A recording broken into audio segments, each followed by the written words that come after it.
Ayo work Masona Blessing Dhlakama, Mr. Blue made it. Vari kungonetsana kuti ndinozvigona sei, vari kungoshushana kuti upenyu hwake uri sei. Mwari wekudenga ndiye anondishengeta, Mwari wekudenga ndiye anondishengeta. Amene halele, haleluya hosana.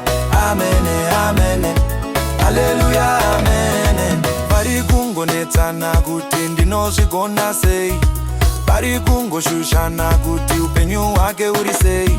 Sei zvangu zvichidai so, zvavo zvakaoma so, zvangu zvinodai so, nekuda kweyangu minamato. Mwari wekudenga ndiye anondishengeta, Mwari wekudenga ndiye anondishengeta. Amene amene, haleluya hosana. Amene amene, haleluya amene.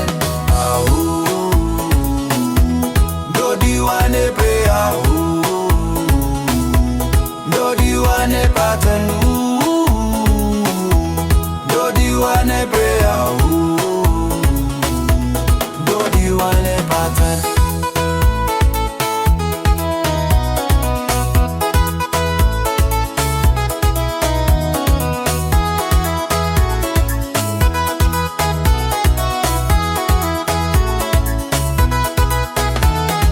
Amene, amene, hallelujah, Hosanna. Amene, amene, hallelujah, amene. Yeah man, it's Blessing Dhlakama, well known as Mr. Blue, the man selector.